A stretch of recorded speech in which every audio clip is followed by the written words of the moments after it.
Well, good morning, everyone, and welcome to our second symposium. My name is Linda Cox-Maguire, and I'm Executive Vice President at Maguire Associates. The title of our symposium is Insights for Educational Leaders in a Challenging Economy. Today, we wanted to invite some of our stellar leaders to say, okay, it's all very interesting, but how do we apply all this knowledge, and what do we do, and how much of this is actually, we just need to draw on our past and our skills and our experience in addition to understanding our markets. So we are delighted to be here today with a theme of leading through and beyond this challenging economic crisis. I would now like to introduce Bob, who rose through the ranks, actually, before coming to BU at MIT, and he's a chemical engineer. And in talking with him, I'm searching for that scientific mind, because he also seems to be financially brilliant. So he's obviously a Renaissance man. But he came up through the ranks as a faculty member, as a department head, as a dean, and was provost before coming to BU in 2005. We've all, I would say, lived through very interesting 18 months, and I would put it about 18 months deep into the time that I think the world started changing. And what I was going to do with my 9.5 minutes I have left is kind of tell you a story about how that has evolved at Boston University. We differ from some of our colleagues is that we have a relatively small endowment. We entered this last year with an endowment that was, and it is past tense, $1.2 billion. An endowment that supplied endowment and gifts together, supplying between 3 and 4% of our operating budget. And our operating budget last year was about $1.9 billion. So we are a university where approximately 50% of our income comes from tuition, another approximately 15% coming from auxiliaries and other operations connected with our educational activities, and the rest coming from research, with just a very small fraction coming from gifts and income from the endowment. Last summer, summer before last, in 2008, we closed the books on, at that point, what had been the best fiscal year performance in the history of the university. And we measure that in terms of reserves that we have at the end of the year that we can reallocate back to the academic establishment, the plant. We were closing those books in the late summer, and at the same time becoming very, very concerned about the economic environment in which we lived in. So we made some fairly conservative allocations of resources. We also began a budgeting process for the fiscal year we're now in with some very conservative assumptions, and started moving the institution even in August into sort of a conservative mode of operation. One of the things that came out of our planning that I should mention that was really important is that in that 18 months, we established, I think, very good working relationships across all of the leadership of the university. Vice presidents, deans of all of our schools and colleges developed working relationships, which I think have been crucial in the last year. And one of the places those working relationships really were tested is in enrollment management between all the deans of our schools and colleges, and Lori Pohl was the vice president of enrollment management and student affairs. Well, we began reacting to the financial crisis at our annual trustees meeting exactly a year ago, which happened exactly 3 days after Lehman weekend.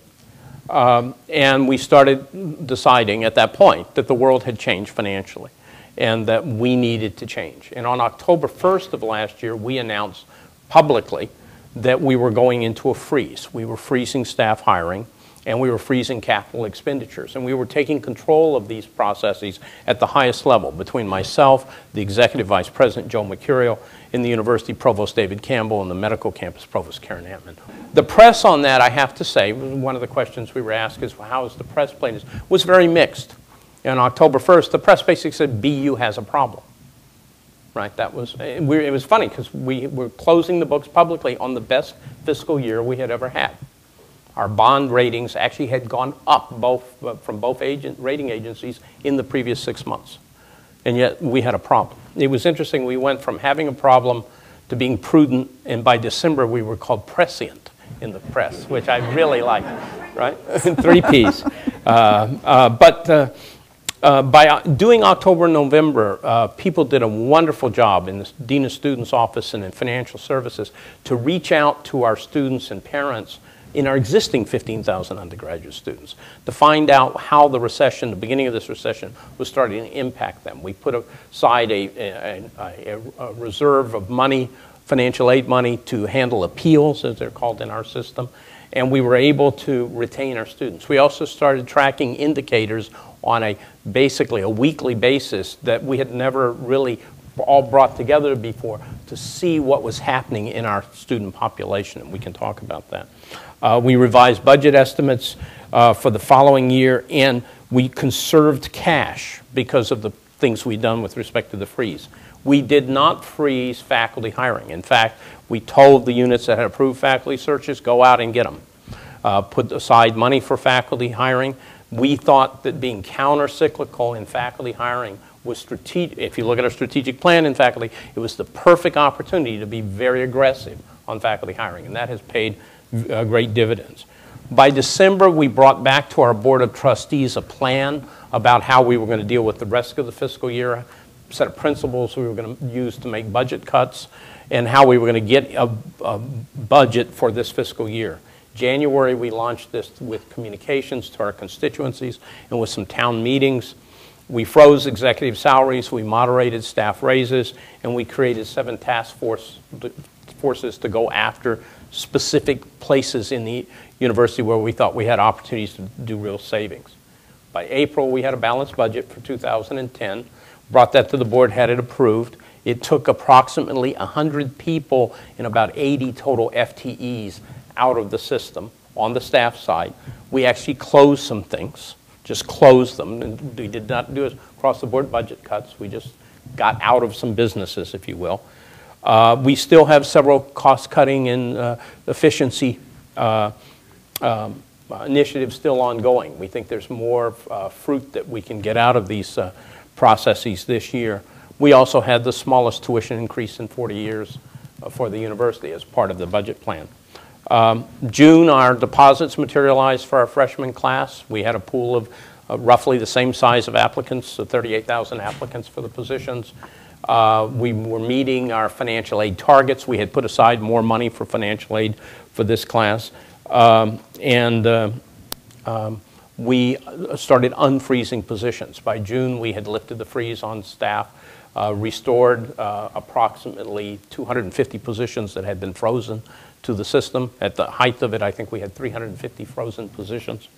Went into a plan to be fully staffed by September, which we approximately made. When we opened our doors in September, staff was about back up to the levels we had had a year before.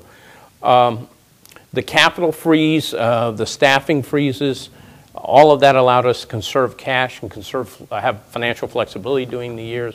And actually, we will announce, if our audit committee approves it this morning, that we actually had the best fiscal year in our history last year. So there's a lot of positives to carry away from it. The negatives were, when you think about the hard part of it, is that we did take things out of the system. We did close things. You cannot make everybody happy. And we experienced that. I think everyone probably up at this, on this podium, and many of you in the audience have experienced that during the year. On the other side, what you find is every time you think you're communicating enough, you're not. That in a crisis, you can never communicate too much. You always have someone who isn't following the storyline of what's going on. It's a very major issue. We did, from a financial aid point of view, put a lot more financial aid out. Our average award went up almost 7% this year, and the percentage of students on need went up by about 4 percentage points. That's actually the biggest concern we continually have, and the biggest issue going forward is financial aid for our students. We're entering this year thinking that it's not over. I think that's one of the messages we can talk about.